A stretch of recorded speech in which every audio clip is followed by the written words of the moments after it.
Hallelujah, praise the lord, హల్లెలూయా. దేవుని యందు ప్రియమైన స్నేహితులారా, మీ అందరికీ క్రిస్మస్ శుభాలు తెలియజేస్తున్నాను. ఈ ఉదయకాలాన మరొకసారి ఈ రీతిగా ఆన్లైన్ ప్రోగ్రాంలో పాల్గొనడానికి, డివోషన్ చేయడానికి దేవదేవుని యొక్క కృపలు మనకు విస్తరింపబడినందుకే దేవుని స్తోత్రాలు చెల్లిస్తున్నాం. ఈ ఉదయకాలంలో మన యొక్క ఈ ఉదయకాలం ధ్యానములు ఆంధ్ర క్రైస్తవ కీర్తన పుస్తకంలో నుండి 768వ కీర్తన పాడుతూ దేవధ్యానంలోకి మనం వెళ్తాం. దేవునికి స్తోత్రాలు కలుగుగాక. ఎల్లకాలములు ఎల్లవేళ్లలో దేవ నిన్ను నే స్తుతింతు అనే కీర్తనను పాడుతున్నాం. హల్లెలూయా. ఎల్లకాలములు ఎల్లవేళ్లలో దేవా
దేవునికి స్తోత్రం కలుగుగాక.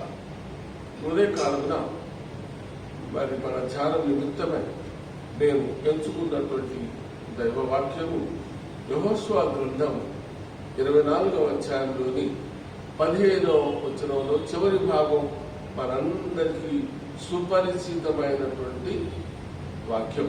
మన అందరి ఇళ్లలో కనపడేటటువంటి ఒక బంగారు వాక్యం.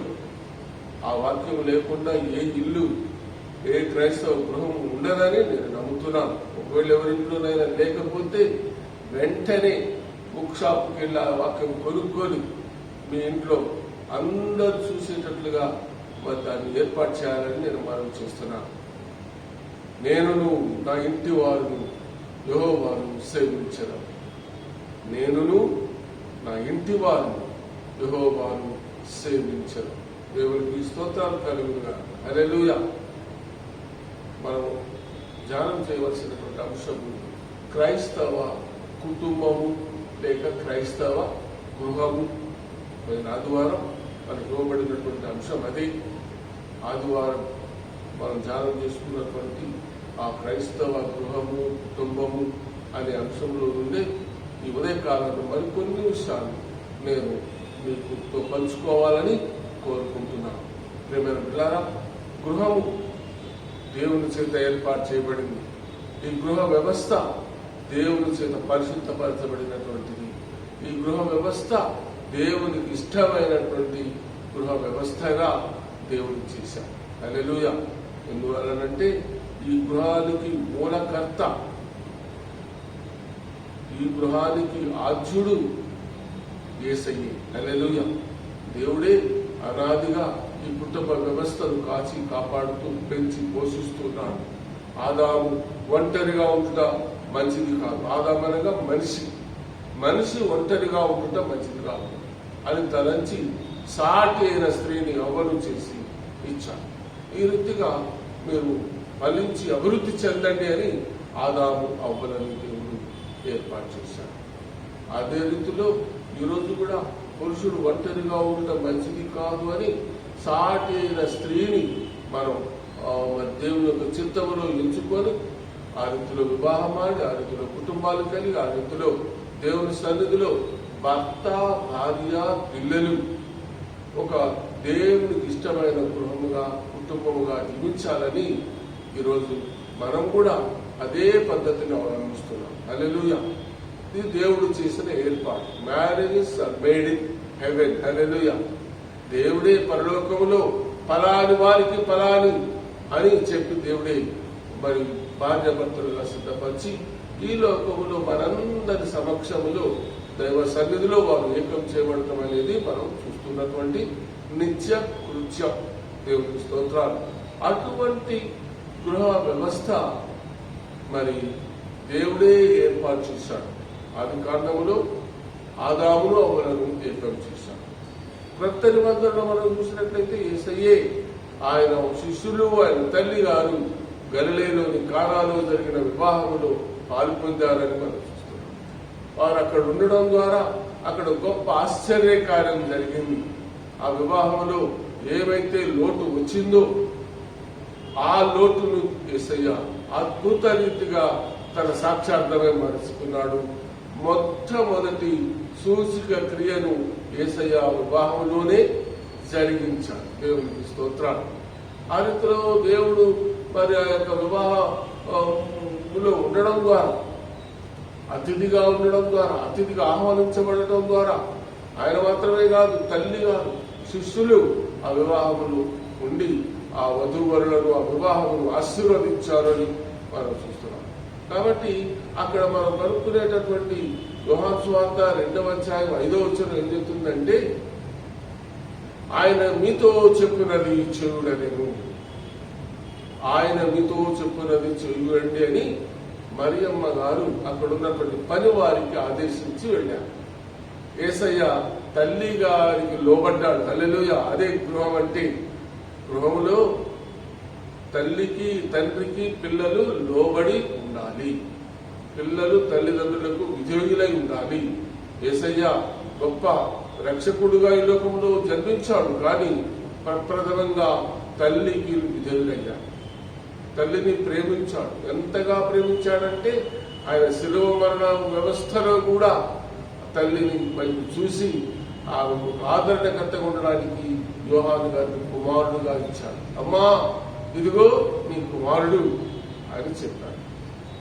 అంతగా యేసయ్య కుటుంబ వ్యవస్థను ప్రేమించాడు. కుటుంబమును ఆయన ఆదరించాడు, దీవించి ఆశీర్వదించాడు. మరి ఈరోజు ఆ అమ్మగారు ఒక మాట చెప్పింది ఆ పెండ్లిలో, ఆయన మీతో చెప్పినది చేయండి, ఆయన మీతో చెప్పినది చేయండి అన్నప్పుడు ఆయన ఏం చెప్పాడంటే, అక్కడ ఉన్నటువంటి రాతి బారలను నీళ్లతో నింపమని చెప్పారు. మనకు బాగా సుపరిచితమైనటువంటి అద్భుత కార్యం. చెప్పినట్టు చేశారు. రాతి బారలను నీళ్లతో నింపారు. ఇప్పుడు మీరు ముంచి విందు ప్రధాన్యతకు తీసుకుని పండిన నీటిని తీసుకొని పోమని చెప్పారు. తీసుకొని పోయారు. ఆ ద్రాక్షరసం గొప్పగా అందరూ ఆనందించారని చూస్తున్నాం. నీటిని ద్రాక్షరసంగా మార్చిన దేవుడు నీ ఇంటిని మార్చగలడు. హల్లెలూయా. నీ కుటుంబాన్ని మార్చగలడు. హల్లెలూయా. ఎప్పుడంటే ఆయన మాట విన్నప్పుడు, ఆయన మాటకు లోబడినప్పుడు, ఆయన మాట యందు లక్ష్యం ఉంచినప్పుడు, ఆయన మీతో చెప్పినది చేయండి.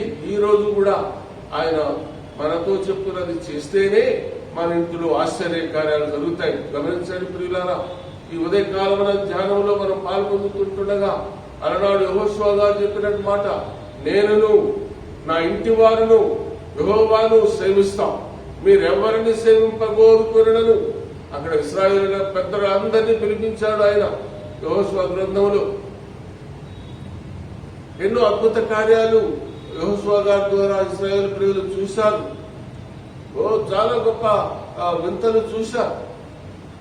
చివరిగా యెహోషువ వారి నుంచి గమనించింది ఏంటంటే, వారి దగ్గర ఇంకా అన్యమత దేవతలు ఉన్నాయి, అన్యమత ఆచారాలు ఉన్నాయి. అందువలన వారికి ఒక గొప్పగా ఒక బోధ చేయదలుచుకున్నాడు, ఖండితంగా చెప్పదలుచుకున్నాడు. ఇదిగో మీరు ఇప్పుడే నిర్ణయించుకోండి. మీరు మీ చరిత్ర మీకు తెలుసు కదా, మీరు ఎట్లా విడిపించబడ్డారో తెలుసు కదా, మీరు ఎట్లా ప్రయాణమై వచ్చారో తెలుసు కదా, ఎట్లా ఎర్ర సముద్రం దాటారో తెలుసు, ఎట్లా మరి యోర్దానులను దాటారో తెలుసు, ఎట్లా ఎరుకో గోడలు పడిపోయినాయో తెలుసు. మరి ఇప్పుడు ఆలోచన చేసుకోండి, మీరే నిర్ణయించుకోండి. మీరు ఆ దేవతలను, అమోరీయుల దేవతలను పూజిస్తారో, మీ పితరులు పూజించిన అటువంటి అన్ని దేవతలను ప్రేమిస్తారో, దేవుని పూజిస్తారో, మీరెవరిని సేవింపగోరుకునేను. నేనును నా ఇంటి వారు యెహోవాను సేవిస్తాం. ఆ దేవుడిని పూజిస్తాం, ఆయన పాదాలకే మొక్కుతాం, ఆయననే మేము వెంబడిస్తాం. ఈరోజు ఈ ఉదయకాలంలో, ఈ సంవత్సరాంతంలో నువ్వు ఆ తీర్మానం చేసుకోగలవా? ప్రియ కుటుంబమా, కుటుంబ వ్యవస్థను దేవుడు ఏర్పాటు చేశాడు. యెహోవా కట్టించిన ఇల్లు, యెహోవా ప్రేమించిన ఇల్లు, యెహోవా చేత ఆశీర్వదించబడిన ఇల్లు ఆయనకు మహిమార్థమై జీవించాలని మనం వింటున్నాం, మనం తలంచుకుంటున్నాం. ఆ రీతిగానే దేవుని యొక్క దీవెనలు నువ్వు నీ ఇంటిలో పొందుకోవచ్చు. ప్రియమైన స్నేహితుడా, ఉదయకాలం నీ కుటుంబ వ్యవస్థ ఎట్లా ఉంది? నువ్వు ఏ రీతిలో ఉన్నావు? ముందుగా నీ సతీమణి ఎట్లా ఉంది? నీ పిల్లలు ఎట్లా ఉన్నారు? యెషయా గ్రంథంలో 8వ అధ్యాయంలో చక్కటి మాట చూస్తున్నాం. యెషయా గ్రంథం 8వ అధ్యాయంలో 18వ వచనంలో ఈ మాట ఉంది. యెషయా గ్రంథంలో 8వ అధ్యాయం 18వ వచనం, ఇదిగో నేను యెహోవా నాకిచ్చిన పిల్లలను సియోను కొండ మీద నివసించు సైన్యములకు అధిపతియకు యెహోవా వలన సూచనలుగాను మహత్కార్యములుగాను ఇశ్రాయేలీయుల మధ్య ఉన్నాము. ఇదిగో నేనును నా పిల్లలను సియోను కొండ మీద నివసించు సైన్యములకు అధిపతి యెహోవాకు సూచనలుగా మేమున్నాం, ఆశ్చర్య కార్యములుగాను మేము ఇశ్రాయేలు ప్రజల మధ్య ఉన్నాం. ప్రియమైన స్నేహితులారా, ఉదయకాలమున ఈ సంఘములో నేను నా పిల్లలు సూచనలుగా, దేవునికి సూచనలుగా, దేవుని ప్రేమకు సూచనలుగా, దేవునికి ఇష్టమైనటువంటి బిడ్డలుగా ఉన్నామా అని మరొకసారి ఉదయకాలాన ఆలోచన చేసుకోవాలి. ఈ సంవత్సరాంతంలో మనం ఉంటున్నాం, భయంకరమైన కరోనా దినాలలో మనం ఉంటున్నాం. భయంకరమైన మహమ్మారి మనలను, దేశాన్ని, ప్రపంచాన్ని పట్టి పీడిస్తున్నటువంటి దినాలలో దేవుడు మనతోనే ఉన్నాడు. యెహోవా నీ గుడారమును కాచి కాపాడే దేవుడు, ఏ తెగులు నిన్ను సమీపించకుండా కాపాడుతున్న దేవుడికి మరొకసారి ఉదయకాలంలో ప్రతిజ్ఞ చేసుకు, నేను యెహోవా నాకు ఇచ్చిన పిల్లలు ఆయనకు సూచనలుగా ఉండాలని, ఈ లోకంలో నిన్ను నన్ను చూస్తున్నారు, ఆయనకు సూచనలుగా ఉండాలని మరొకసారి నువ్వు తీర్మానం చేసుకోవాలి. ఆ రీతిలో ఎప్పుడు ఏ కుటుంబం అయితే తీర్మానం చేసుకుంటుందో, ఏ కుటుంబం అయితే దేవుని యందు భయభక్తులు కలిగిన కుటుంబంగా ఉంటుందో, ఆ కుటుంబము దేవుని సూచన, దేవునికి ఆశ్చర్యకార్యాలు జరిగించే కుటుంబంగా ఉంటాం. ఆ రీతికి ఉండాలని నువ్వు కోరుకుంటున్నావా? దేవునికి స్తోత్రాలు కలుగును గాక. మరి దేవుడి చేత ఏర్పాటు చేయబడినటువంటి నువ్వు, నేను ఆయన మాట వినాలి. ఆయన మాట వింటే ఆయనకు సూచనలుగా ఉంటాం. ఆయన మహత్కార్యాలు నీ ఇంటిలో, నా ఇంట్లో జరుగుతాయి. ఆయన మహత్కార్యాలకు మనము సూచనలుగా ఈ భూలోకంలో జీవిస్తాం. దేవుడు మనలను ప్రేమించి, మనలను కుటుంబీకులుగా చేసి, మనకు గర్భఫలం ఇచ్చి, మనమందరం భార్య, భర్త, తల్లిదండ్రులు, పిల్లలు అందరూ దేవుని మహిమగా ఉండాలని దేవుడు కోరుకుంటున్నాడు. మరి నీ పిల్లలు ఎట్లా ఉన్నారు? నీ పిల్లలు దేవుని ఇష్టమైనటువంటి బిడ్డలు ఎదగాలి అని అంటే, సామెతల గ్రంథంలో 22వ అధ్యాయంలో 6వ వచనం, బాలుడు నడవలసిన త్రోవను వారికి నేర్పాలి. ఎవరు నేర్పాలా? తల్లిదండ్రులు నేర్పాలి. తల్లిదండ్రులు ఏమని నేర్పాలని దైవ గ్రంథంలో పాత నిబంధనలో ద్వితీయోపదేశ కాండం 6వ అధ్యాయంలో ఏమని మనం చూస్తున్నాం చూడండి. ద్వితీయోపదేశ కాండము 6వ అధ్యాయము నీ పిల్లలతో ఎట్లా 6వ అధ్యాయంలో దేవుని యొక్క వాక్యములను నువ్వు ఎట్లా అధ్యయనం చేస్తూ నీ పిల్లలకు అధ్యయనం చేయించాలో 6వ అధ్యాయంలో చూస్తున్నావు. నీవును నీ కుమారుడును నీ కుమారుడును నీవును నీ కుమారుడును నీ కుమారుడును నీ దేవుడైన యెహోవాకు భయపడి నేను నీకు ఆజ్ఞాపించు ఆయన కట్టడలన్నీ ఆజ్ఞలన్నీ నీ జీవిత దినములన్నిటిని గైకొనొచ్చు నీవు దీర్ఘాయుష్మంతుడగినట్లు మనము దేవుని కట్టడలకు లోబడి ఉన్నాం. ఇక్కడ చూస్తున్నాం ఈ 4వ వచనములో ఇశ్రాయేలు వినుము, మన దేవుడైన ప్రభు యెహోవా అద్వితీయ ప్రభు, నీ పూర్ణ హృదయంతో ఆయన ప్రేమించాలా. ఓ దేవుని యొక్క వాక్యాలు, నేడు నేను నీకు ఆజ్ఞాపించు ఈ మాటలు నీ హృదయములో ఉండవలెను. 7వ వచనం, నీవు నీ కుమారులకు వాటిని అభ్యసింపజేసి జాగ్రత్త సుమ. పిల్లల గంటంలోనే అయిపోలేదు, సరిపోలేదు. పిల్లలకు దేవుని వాక్యాలు అభ్యసింపజేయాలి, ఆయన మాటకు లోబడేటట్టు చేయాలి. చిన్నప్పటి నుంచి మొక్కాయి వంగనిదే ప్రాణాయామమునా అని ఉంది కదా. పిల్లలకు రావాల్సిన త్రోవానికి నేర్పాలా, చిన్నప్పటి నుంచే నేర్పాలా, మొక్కాళ్ళు వంటో నేర్పాలా, చర్చికి వెళ్ళడం నేర్పాలి. ఇవన్నీ మనం రోజు చూసేటటువంటి విషయాలు. కాబట్టి ఇక్కడ వాటిని ఒక్కసారి చదువుకుందాం. మనకు తెలియదని కాదు, మనం అంతా సీనియర్ సిటిజన్స్ క్రైస్తవులము, పాత క్రైస్తవులము. కొత్త క్రైస్తవులకు నీ పాత కుటుంబము సాక్ష్యంగా ఉండాలని ఉదయకాలంలో ప్రభు పేరిట నీకు మనవి చేస్తున్నాను. నీవు నీ కుమారులకు వాటిని అభ్యసింపజేసి నీ ఇంట కూర్చుండినప్పుడు, త్రోవ నడుచునప్పుడును, పండుకొన్నప్పుడును, లేచునప్పుడును వాటిని గురించి మాటలాడవలెను. సూచనగా వాటిని నీ చేతికి కట్టుకొనవలెను. అవి నీ కన్నుల నడుమ పాసికముల వలె ఉండవలెను. నీ ఇంటి ద్వార బంధముల మీదను గౌనుల మీదను వాటిని వ్రాయవలెను. దేవుని స్తోత్రం. ఈరోజు ప్రతి ఇంట్లో ఒక క్యాలెండర్ ఉంటుంది. అన్ని దేవుని వాక్యాలు మన ఇంట్లో అన్ని పెట్టుకుంటున్నాం. దేవుని స్తోత్రం. చాలా పొద్దున లేవగానే ఆ వాక్యాలు మనకు కనబడతాయి. నీకు కనబడటం మాత్రమే కాదు, నీ పిల్లలకు కనబడటం మాత్రమే కాదు, వారు వాటిని చదివేటట్టు చెయ్యాలి. ఉదయకాలకు టీ ఇచ్చే ముందు, పాలిచ్చే ముందు, బ్రేక్ఫాస్ట్ చేసుకునే ముందు ప్రార్థన. ప్రియమైన స్నేహితులారా, లేస్తే ప్రార్థన, కూర్చుంటే ప్రార్థన, పడుకుంటే ప్రార్థన. ఈ రీతిగా దేవుని వాక్యములు మీ ఇంటిలో కనపడాలి, వినపడాలి, నేర్చుకోవాలి, ధ్యానం చేయాలి, వాటినే అభ్యసిస్తూ జరగాలి. మొదటి దావీదు కీర్తన కుటుంబానికి ఎంతో అవసరమైనటువంటి కీర్తన. నీకొచ్చా? అయ్యా నాకు చదువు రాలే. మరి నీ పిల్లలకు వచ్చా? నీ పిల్లలందరూ ఈరోజు మన పిల్లలందరూ ఉన్నత విద్యను చదువుతున్నారు, డాక్టర్లుగా చదువుతున్నారు, బీటెక్ చదువుతున్నారు, ఇంకా అనేకమైనటువంటి ఉన్నత విద్య చదువుతున్నారు. మరి బైబిల్ గ్రంథంలో ఒక చిన్న 6 వచనములు కలిగినటువంటి మొదటి దావీదు కీర్తన వచ్చా అంటే వాళ్ళు పిల్లల వైపు చూస్తారు, పిల్లలు తండ్రుల వైపు చూస్తారు. చాలా విచారం. మరి మనం లేచినప్పుడు, పండుకునేటప్పుడు, ప్రయాణం చేసినప్పుడు కూడా వాటి విషయమే మాట్లాడాలి. దేవుని వాక్యం ఖండితంగా మనకు బోధిస్తుంది. ఆ కుటుంబమే చెప్పగలదు, ఆ తండ్రి చెప్పగలడు, నేను నా ఇంటి వారును యెహోవాను సేవిస్తాం. యెషయా గ్రంథంలో 8:18 వచ్చిన చూసాం. సూచనలుగా కనబడాలి దేవునింటిలో, దేవుని యొక్క సంఘములో నీ బిడ్డలు, నువ్వు, నీ భార్య సూచనలుగా కనబడాలి. హల్లెలూయా. ఆ రీతిలో మరి దేవుని సన్నిధిలో కనబడ్డప్పుడు నువ్వు దేవుని ఆశీర్వాదాలు పొందుకున్న వాడుగా ఉంటావు. నీ ఇంటి నిండా ఆశ్చర్యకార్యాలు, హల్లెలూయా, నువ్వు తృప్తి కలిగినటువంటి వాడుగా ఉంటావు. నీ యొక్క గిన్నె నిండి పొర్లుచూ ఉంటుంది. హల్లెలూయా.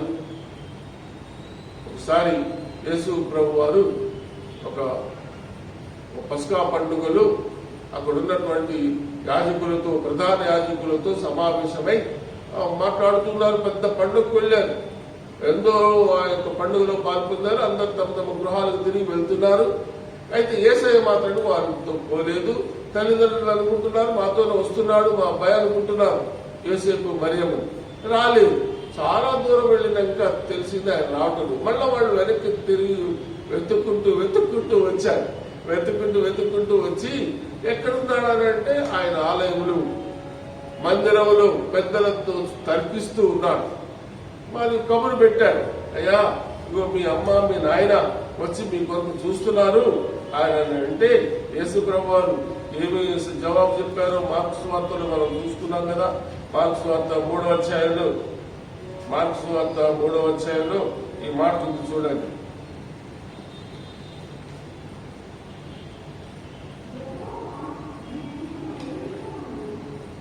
మార్క్స్ వార్త 31 నుంచి మనం, ఆయన సహోదరులను తల్లియు వచ్చి వెలుపట నిలిచి ఆయనను పిలువనంపిరి.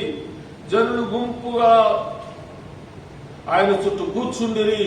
వారు ఇదిగో నీ తల్లియు నీ సహోదరులను వెలుపల ఉండి నీ కోసం వెదకుచున్నారని ఆయనతో చెప్పగా, ఆయన నా తల్లి నా సహోదరుడు ఎవరని తన చుట్టూ కూర్చున్న వారిని కలయచూచి, ఇదిగో నా తల్లియు నా సహోదరుడు. నా తల్లియు నా సహోదరులను ఎవరితో చెప్తున్నాడు? ఆయన చుట్టూ కూర్చున్న వారిని చెప్తున్నాడు. అంత మాత్రమే కాదు, దేవుని చిత్తము చొప్పున జరిగించువాడే నా సహోదరుడు.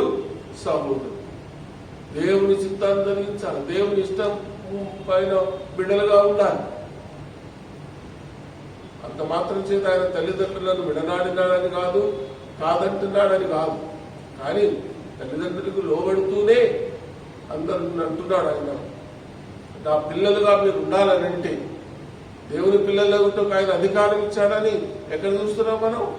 3వ అధ్యాయం యోహాను సువార్తలో 16వ వచనంలో, దేవుడు లోకమును ఎంతో ప్రేమించిన దేవుడు కాక ఆయన తన అద్వితీయ కుమారుడుగా పుట్టిన వారి విశ్వాసం ప్రతివాడు నశింపక నిత్య జీవం పొందినాడు ఆయన అనుగ్రహించాడు. మరి ఇంకొక వాక్యం ఉంది కదా, ప్రయాసపడి భారం మోసుకుంటున్న వారు ఆయనతో రండి, నేను మీకు విశ్రాంతి కలుగజేతును. యోహాను సువార్తలో 1వ అధ్యాయంలో 12వ వచనంలో ఆయన తన కుమారుడుగా ఉండడానికి ఆయన అధికారం ఇచ్చాడు. ఎవరికి అధికారం ఇచ్చాడో చూడండి. యోహాను సువార్త 1వ అధ్యాయం 12వ వచనం, తన్నెందరు అంగీకరించురు. 12వ వచనం, వారికందరికి అనగా తన నామమందు విశ్వాసముంచిన వారికి దేవుని పిల్లలగుటకు ఆయన అధికారం ఇచ్చెను.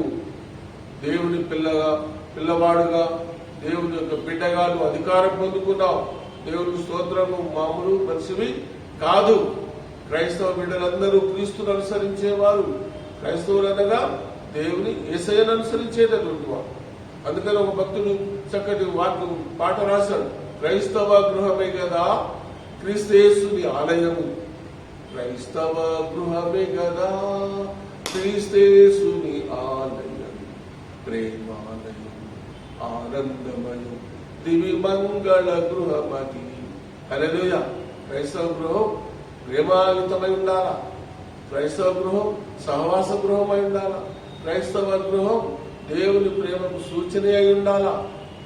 ఎంత బాధ్యత ఉండాలి, ఎంత నిష్ఠ ఉంటే ఆ రీతిలో దేవుని ప్రేమను మీ కుటుంబం ద్వారా కనపరచవచ్చండి.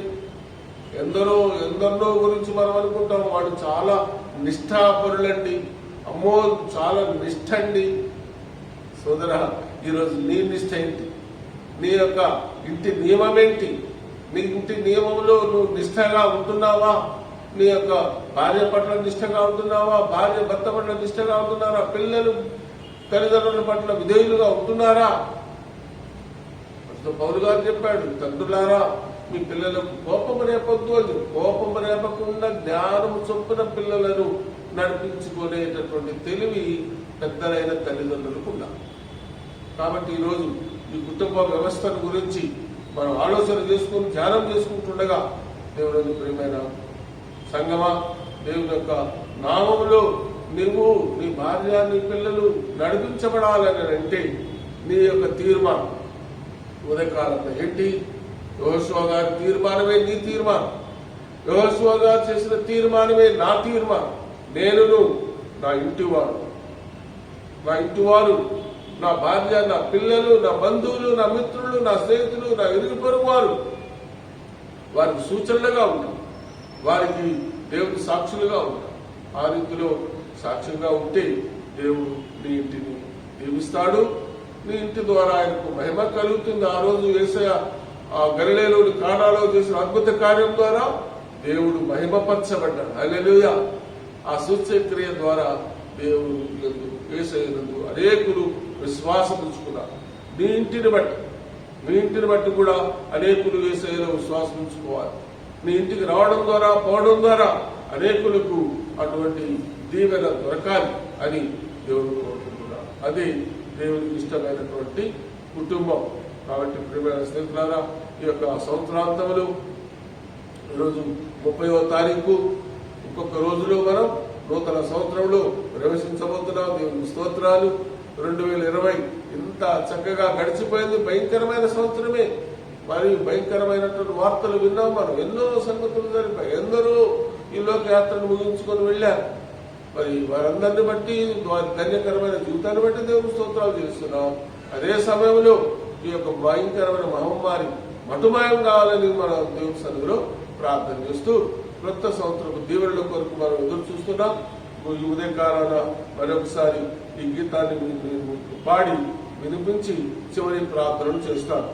దేవుని స్తుతించుడి 136వ కీర్తన. 136వ కీర్తనలో చక్కటి పాట మనం రాశారు. ఇండియన్ ఇవాంజలికల్ విశ్వవాణి వారు మంచి గీతాన్ని రచించి పెట్టారు. అది మీకు పాడతాను, దయచేసి వినండి. దేవుని స్తుతించుడి, ఆయన కృప నిత్యముందును. దేవాది దేవుని స్తుతించుడి, ఆయన కృప నిత్యముందును. దేవుని స్తుతించుడి, ఆయన కృప నిత్యముందును. దేవాది దేవుని స్తుతించుడి, ఆయన కృప నిత్యముందును. ఇంతవరకు నడిపించెను ఆయన కృప నిత్యముందును. ఇంతవరకు నడిపించెను ఆయన కృప నిత్యముందును. ఇక ముందుకు నడిపించును ఆయన కృప నిత్యముందును. ఆయన కృప నిత్యముందును. దేవుని స్తుతించును, ఆయన కృప నిత్యముందును. దేవాది దేవుని స్తుతించును, ఆయన కృప నిత్యముందును. ఎంతవరకు కాపాడెను ఆయన కృప నిత్యముందును.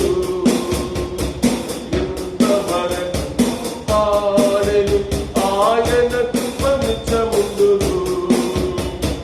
ఇక ముందుకు కాపాడు ఆయన కృప నిత్యముందును.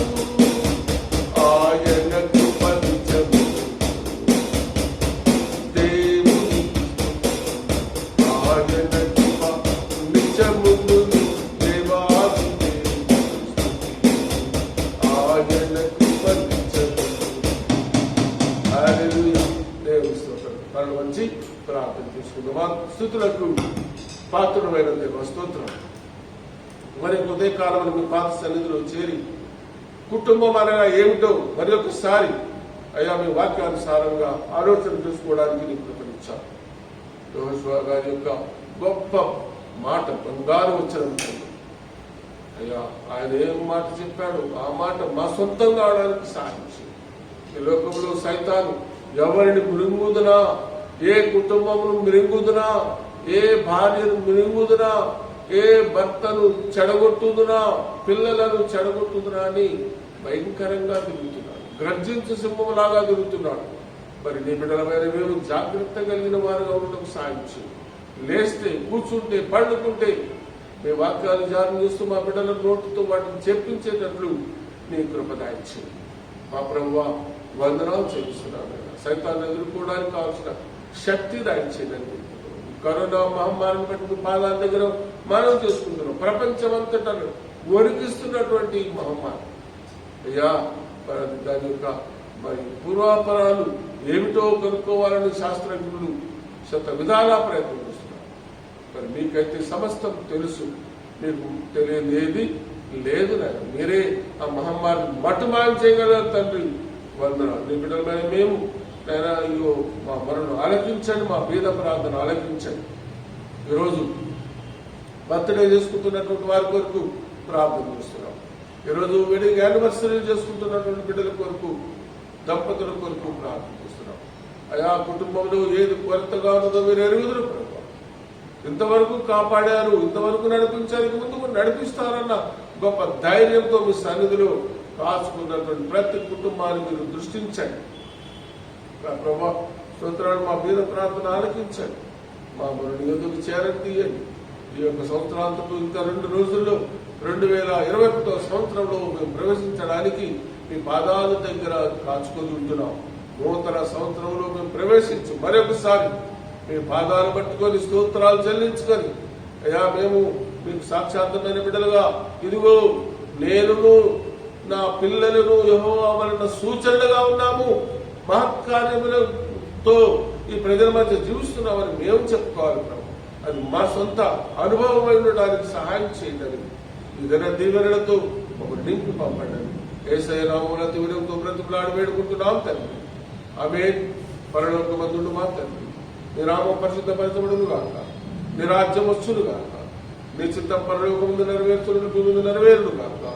మానవురాహారం నేడు మాకు దయచి, మహిళల అపరాధం చేసిన వారి నుంచి ఉంటున్న ప్రకారం మా అపరాధులను క్షమించు, శోధనలోనికి తెగ దుష్టుల నుండి తప్పించు. ఎందుకనగా రాజ్యము, శక్తి, మహిమ నిరంతరము నీవైన స్వామి. ఆమేన్.